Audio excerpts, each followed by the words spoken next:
again, because you're slow, for you to get all the teaching points, it's easier for me to tell you the fucking teaching points, okay? 1, default's a motherfucker, okay? He is now the second person that has told you default's a motherfucker. All 11 others are going to tell you default's a motherfucker. That's where you fail. You go back. You go back, and I got a email from some. See, I don't use my phone. My phones are never on. So, and my phone's not set up to send emails. I know you can do that, right? Okay. I got an email on my machine from a guy at a wedding. That he went away for a wedding. I forget, somebody important in his family got married, and he says, "I'm sick to my stomach being here. You were right, Mr. Peña. I should have never come. Wasted a day wasted getting there. It's a 3-day event, and 3 days, and another day wasted coming home." And he says, I'm so depressed I can't even have a drink. Okay, default's a bitch. Number 2, he met all his board members face to face, mano y mano. That's more old time guys, but some of the young guys do it too. Because it's not the same. Skype and Zoom fucking all this, and I know there's others other than Skype and Zoom, but it's not the same. It's not the same. In a Skype call, you can't tell if the guy's nervous and his legs twitching like this. You can't tell any of that. Eyeball to eyeball, you can. Okay.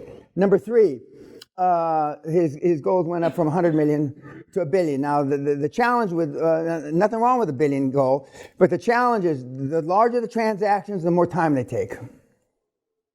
Because he's got cross-border. I mean, he's going to Asia, Europe, fucking South Africa. Okay, that takes time. Those take time, okay?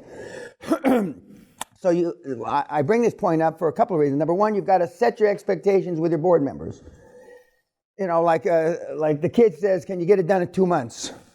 Well, you might as well ask, "Can you get it done tomorrow?" You know?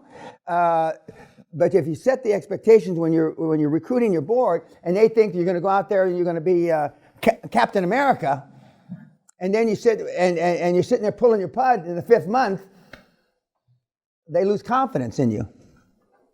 And confidence, I mean, gets back to leadership, is what this is all about, controlling your board. Not controlling it in a disingenuous way, but controlling it so you want them to do what you want them to do when you want them to fucking do it. Not when they want to fucking do it. I used the analogy during the Battle of the Somme, which is the 100th anniversary, was just, and we've got some lieutenant or captain, a British guy with his little swagger stick under his arm and his whistle. And he goes, "Beep, beep, over the top, boys." And every third guy knows he's going to get his brains blown out, going over the top. But they still go. That's what you want to be. You want to be there, beep, beep, over the top, boys. You want them to be set up for the right expectations. And the right expectation as soon as humanly possible. That, you know, to some that's going to mean 3 years, to some that's going to mean 5 months. But don't set a time frame. And when you recruit these guys. Along those same lines, I get asked the question all the time. I get 2 questions I ask. How pushy can you be when you're following up on these potential board members? How often can I harass the son of a bitch? How hard can I hound him, you know, to get an answer? And the conventional wisdom says you give him a week. That's bullshit. If you're going to be a 10-year guy. I've already talked to you about the 10 and 12-year guys, right? I give them 36 to 48 hours. 36 to 48 hours. And that's easier to say person to person. It's eyeball to eyeball. That's not as easy to say when you're on a Skype or you're emailing. But the other part of that, that I get asked is, how do I tell them, when they ask me how much time's involved, because especially in Europe, other than the United States, they want to know, is this a 5-hour a week directorship? Is this a 20-hour a month? Is this a 10-hour a month directorship? Meaning that many hours they're going to put forth to the project. That's really a question that's asked a lot in Europe, not so much in America. And in the beginning, your answer is very few hours, probably 5 hours a month, which is true. In the beginning, you're putting all this shit together. But in the second, third, and fourth month, when you're looking at deals and you're asking somebody to go to the professionals with, you heard him say he goes to the first professional meeting by himself, and then the second meeting for the accountants, he brings his accountant strokes chief financial officer.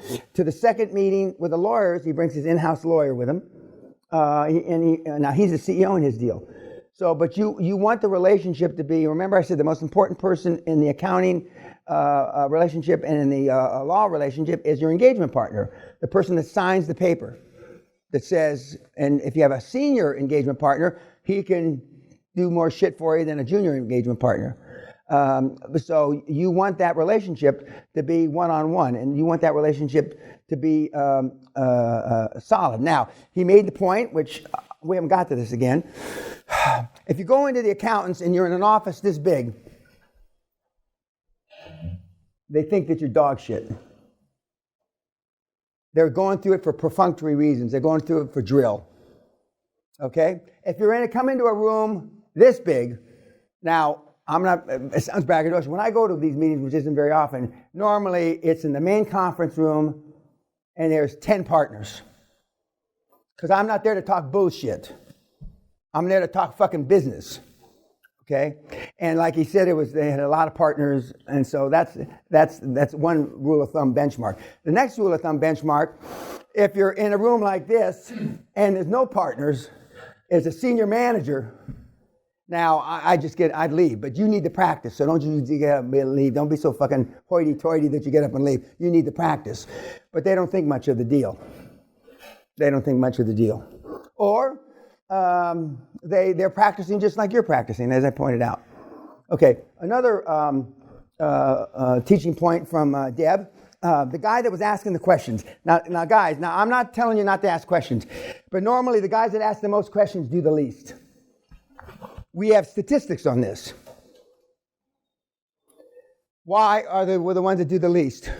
Because they're the most insecure, lowest self-esteem, lower self-confidence. We haven't tied it to testosterone levels, but I may do that. We may start making you do a testosterone test and send it before you come to the seminar. But the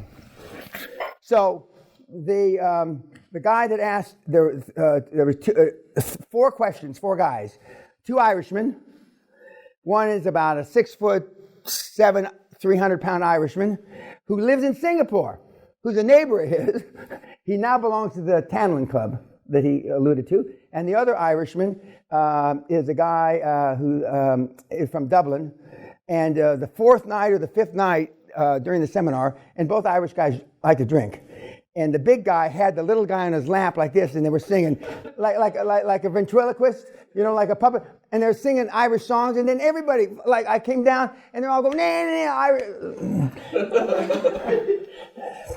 The stories, 100% of the stories about Ireland and Irish are true. They're just true. Anyway, so, but the people that ask the most questions are normally, they asked them twice what scares them, if you noticed.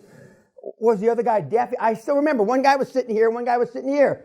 The guy sitting here, were you deaf? Did you listen with the other guy? Anyway, because one of the things that does bother the kids is getting out of their comfort zone.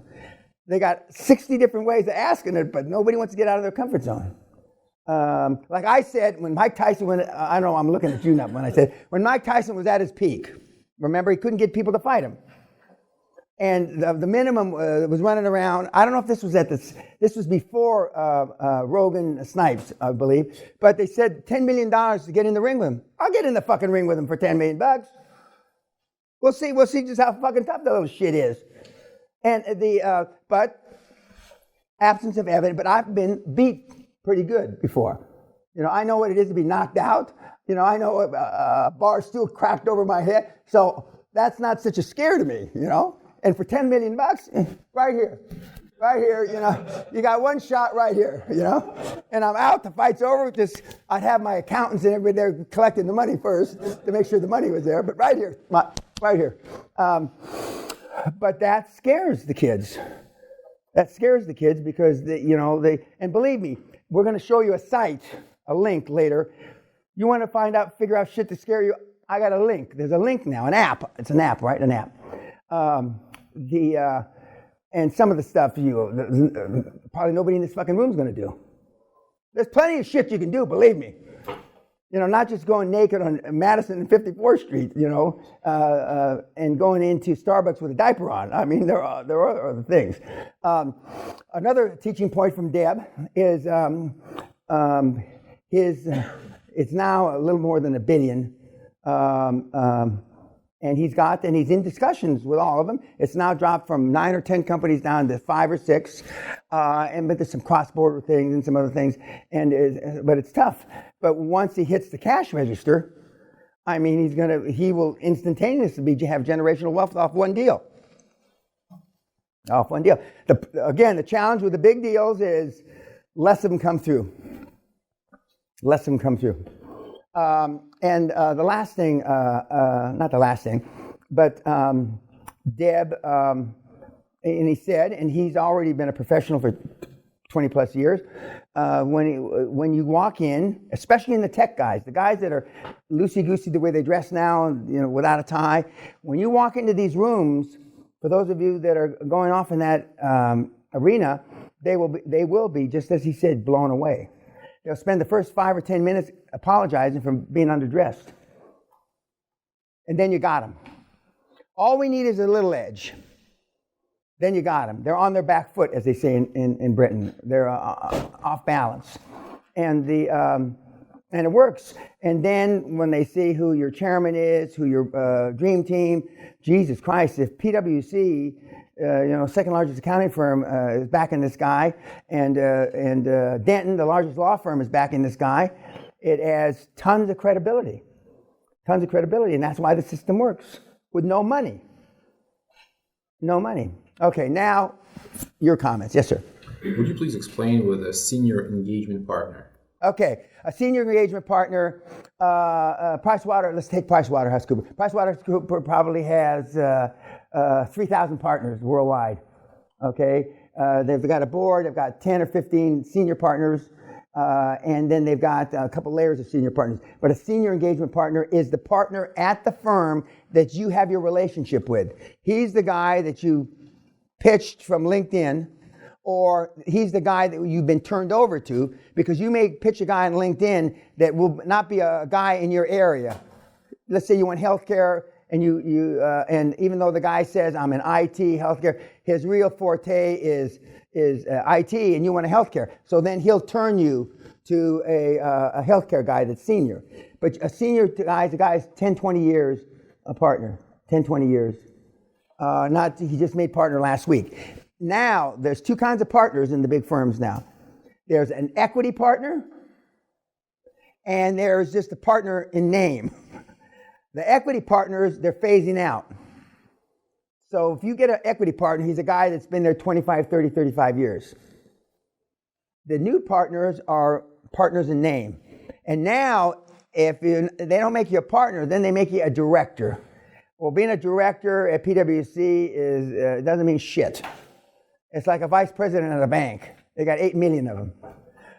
So you want a partner, but your team will be an engagement partner, probably 2 senior managers, and 1 or 2 junior managers. And they're the grunts. They're the ones that do the real work. But any opinion or anything that you get out of the big firms will have 2 partner reviews. There will be 2 partners. Your engagement partner and 1 other partner will look at it before they stamp PwC on it, I assure you.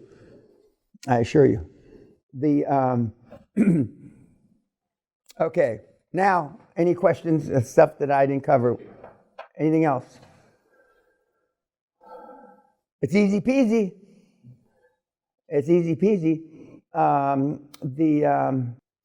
But his deal will make the newspapers. His deal when it comes to fruition, because it's of that nature. And those things he said he was involved in, I don't know any of that. All he described what he did, I'm not familiar with any of those things. I have a vague notion. I think I know what the cloud is, but other than that, but you don't need to know. Now he does know, and that's why he's going to be his own CEO. So we've seen the first guy, 9-foot Frank, okay, who went through industries to decide if the industry was big enough to roll up, and he found out it was. We've gone through Deb, who, I mean, you don't have to do any research, and IT is fragmented as hell, so I mean, it's he didn't have to do any research, plus he's been in the business 25 years, so he knew by definition that his industry was big enough, and plus he's been doing it, but not for himself. Not for himself. Okay, anything else about Deb or any questions? Okay, goodbye, YouTube.